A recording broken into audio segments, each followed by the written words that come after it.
ഇങ്ങനെ റീസെല്ലേഴ്സിനെ കോൺസെൻ്റ് ആക്കിയിട്ട് അത് പാക്ക് ചെയ്യുന്ന വീഡിയോസ് പോസ്റ്റ് ചെയ്യുമ്പോൾ ഒരുപാട് പേര് ചോദിക്കുന്ന ഒരു ചോദ്യമാണ് എങ്ങനെയാണ് ഇത്രയും ബൾക്കായിട്ടുള്ള ഓർഡേഴ്സ് കിട്ടുന്നത്, ഇങ്ങനത്തെ ഓർഡേഴ്സ് കിട്ടാൻ വേണ്ടിയിട്ട് എന്താണ് ചെയ്യേണ്ടത് എന്നുള്ളത്. അത് ഞാൻ പറഞ്ഞുതരാം കേട്ടോ. എന്നാൽ വേറെ ചില വിഭാഗമുണ്ട്, ഞാൻ സ്റ്റാറ്റസ് വെക്കുക കമ്മീഷൻ തരുമോ അല്ലെങ്കിൽ നിങ്ങളെ കുറച്ച് ഓർഡർ എനിക്കും തരുമോ എന്നുള്ളത്. ഇപ്പോൾ 2 ദിവസം മുന്നേ കൂടി എനിക്ക് വന്ന മെസ്സേജുകളാണ് കേട്ടോ ഇത്. ഇങ്ങനെ ചോദിക്കുന്നവരോട് എനിക്ക് പറയാനുള്ളത്, ഈ സ്റ്റാറ്റസ് വെച്ചിട്ട് കമ്മീഷൻ വാങ്ങിക്കാൻ നിൽക്കാണ്ട് ആ ഒരു സ്റ്റാറ്റസ് വെച്ചിട്ട് ഒരു 10 ഓർഡർ കിട്ടുകയാണെങ്കിൽ ഇനിയിപ്പോൾ ഉണ്ടാക്കാൻ വയ്യെങ്കിലും ഇതുപോലെ റീസെല്ലിന് കുറച്ച് കോൺസ് എടുത്തിട്ട് സെയിലാക്കിക്കൂടെ, അത്യാവശ്യം നല്ലൊരു വരുമാനമാവില്ലേ. അതുപോലെ മറ്റൊരാളുടെ ഓർഡർ കയ്യിൽ നിന്ന് കിട്ടാണ്ട് ശരിക്കും അവരുടെ ഒരു കഷ്ടപ്പാടാണ് കേട്ടോ നിങ്ങൾ ചോദിക്കുന്നത്.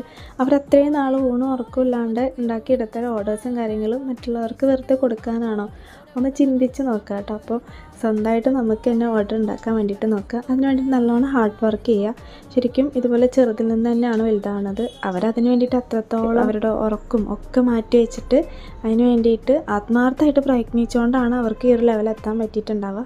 അപ്പം അത് പോയിട്ട് എനിക്ക് തരുമെന്നുള്ള ഓർഡർ എന്നൊക്കെ ചോദിക്കുമ്പോൾ അത് വല്ലാത്തൊരു വിഷമമുള്ളൊരു കാര്യമാണ്. അങ്ങനെ ആരോടും ചോദിക്കാണ്ടിരിക്കുക. എല്ലാവർക്കും ഇതുപോലെ അത്യാവശ്യം ഓർഡേഴ്സും ഇതിനെക്കാട്ടിലും കൂടുതൽ ഓർഡറും കാര്യങ്ങളും ഉണ്ടാവട്ടെ. അതിന് വേണ്ടിയിട്ട് ആത്മാർത്ഥമായിട്ട് പ്രയത്നിക്കുക കേട്ടോ. ഇനി ഇങ്ങനത്തെ ഓർഡേഴ്സ് കിട്ടാൻ വേണ്ടിയിട്ട് എന്താ ചെയ്യാമെന്ന് ചോദിക്കുന്നവരോട് ഇതിൽ ഇമ്പോർട്ടൻ്റ് ആയിട്ടുള്ള ഒരു കാര്യമാണ് പ്രൊഡക്റ്റിൻ്റെ ക്വാളിറ്റി. ക്വാളിറ്റിയിൽ ഒരു കോംപ്രമൈസും ചെയ്യരുത്. എപ്പോഴും നല്ല ക്വാളിറ്റി പ്രൊഡക്റ്റ് കൊടുക്കാൻ വേണ്ടിയിട്ട് നോക്കുക. പിന്നെ സ്റ്റാർട്ടിങ് മുതൽ ഇതുവരെയും ചെയ്തു പോകുന്നൊരു കാര്യമാണ് കേട്ടോ. എപ്പോഴെങ്കിലും നമ്മൾ അറിയാതെ വരുന്ന മിസ്റ്റേക്കുകളുള്ളൂ. പക്ഷേ ഞാൻ എപ്പോഴും മാക്സിമം ക്വാളിറ്റിയുള്ള പ്രൊഡക്റ്റ് കൊടുക്കാൻ വേണ്ടിയിട്ട് നോക്കുന്ന ഒരാളാണ്.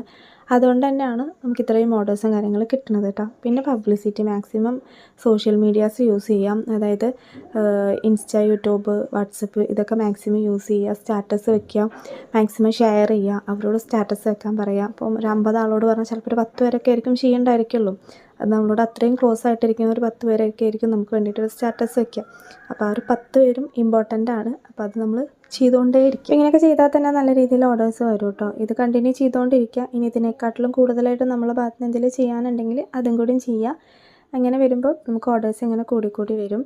ഇനി കൂടുതൽ ഡീറ്റെയിൽ ആയിട്ട് നമുക്ക് പിന്നെ ഒരു വീഡിയോയിൽ നോക്കാം കേട്ടോ. അതുപോലെ റീസെല്ലിൻ്റെ കോൺസൊക്കെ വേണമെന്നുണ്ടെങ്കിൽ ഉണ്ടാക്കാൻ ബുദ്ധിമുട്ടുള്ള ചെറിയ കുട്ടികളുള്ളവർ, ഉണ്ടാക്കാൻ അറിയാത്തവർക്കൊക്കെയും ഈ ഒരു ബിസിനസ് ചെയ്യാം കേട്ടോ. ഇതുപോലെ നമ്മൾ കോൺസ് ആക്കിയിട്ട് റീസെല്ലിന് കോൺ കൊടുക്കുന്നുണ്ട്. വളരെ ചെറിയ റേറ്റിനാണ് കേട്ടോ ഈ കോൺസൊക്കെ കൊടുക്കുന്നത്. അപ്പോൾ ഇത് നിങ്ങൾക്ക് റീസെല് ചെയ്തിട്ട് നല്ലൊരു വരുമാനം ഉണ്ടാക്കുക. അല്ലെങ്കിൽ ഇതിൻ്റെ മെറ്റീരിയൽസൊക്കെ ഹോൾസെയിലായിട്ട് വേണമെന്നുണ്ടെങ്കിൽ നമ്പറിന് താഴെ കൊടുക്കുക. ആ നമ്പറിലൊന്ന് കോൺടാക്ട് ചെയ്താൽ മതി. പുതിയൊരു വീഡിയോ ആയിട്ട് വീണ്ടും കാണാം. Thanks for watching.